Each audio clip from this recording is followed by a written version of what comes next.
Good afternoon. I'd like to welcome everyone to this session of the Southern Festival of Books.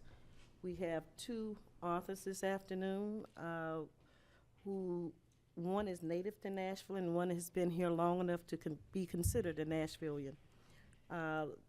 We have Clay Risen, who is the author of The Bill of the Century, the epic battle for the Civil Rights Act.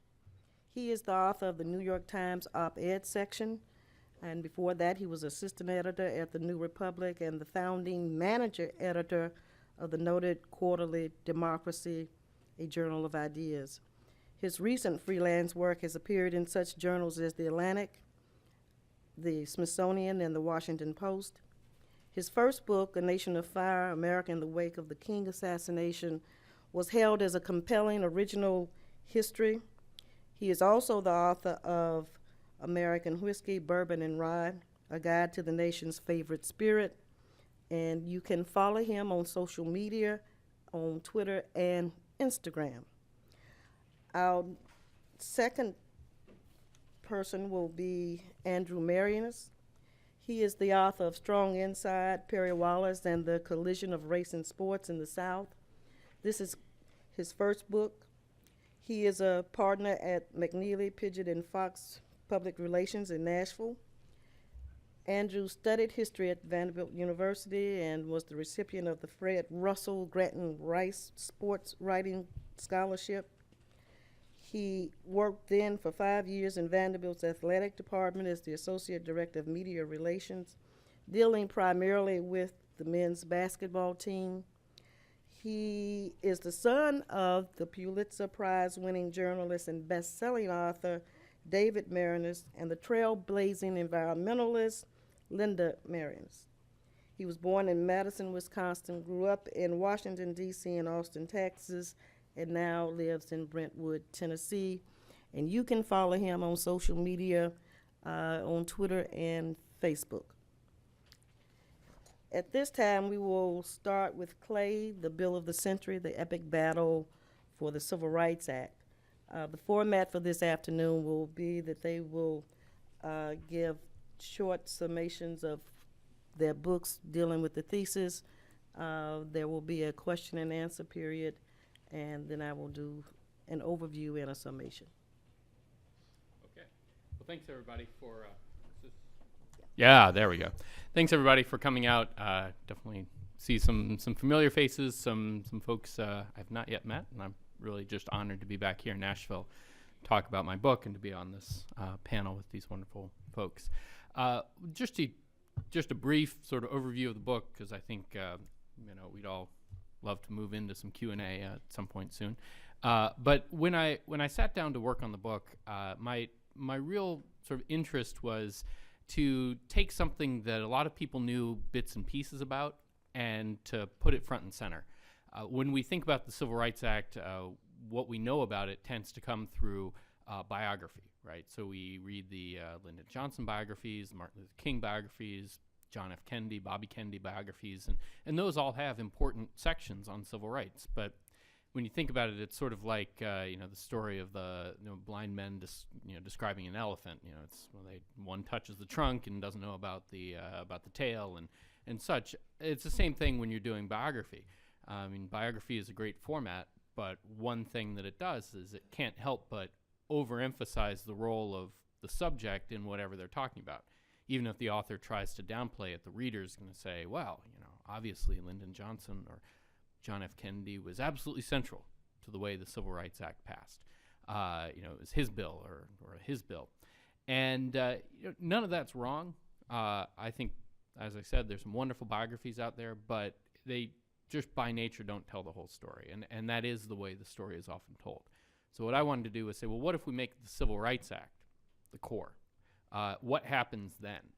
And I was motivated also by my understanding of the way the political process works and a basic awareness that there were a lot of other people involved in the making of the Civil Rights Act. Two different administrations put it together, and there was a whole backstory before the Civil Rights Act was even introduced. So how does that all come together?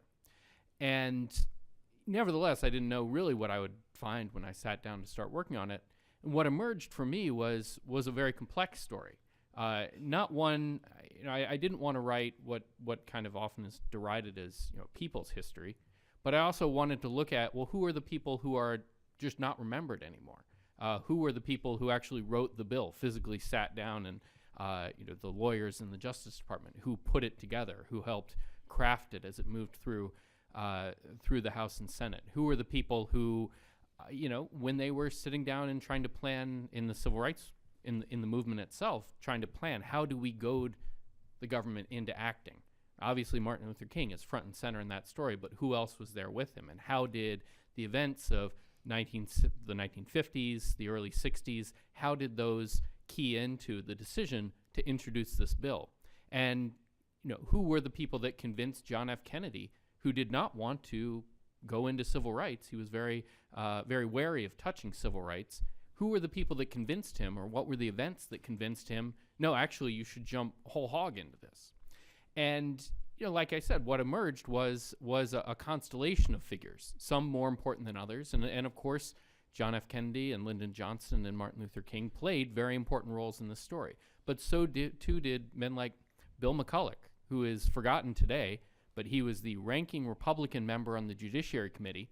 He was from a small town in Ohio, had been a lawyer in Jacksonville, but had then moved back to Ohio, started his practice, and just got involved in politics, and was one of these great sort of small town American democracy stories. He ended up becoming one of the biggest figures in Washington, and also a huge supporter of civil rights in the Republican Party, and in a part of the Republican Party, Midwestern Republicans, who were not progressive, let's say, in their views on government and their views on civil rights, but he nevertheless not only pushed his caucus, Midwestern Republicans, the Republican Party, but to accept the bill, but also negotiated with the liberals, mostly liberal Democrats, but also there were some liberal Republicans, negotiated with the administration, both Kennedy and Johnson, to make sure that this was a bill that everyone could support.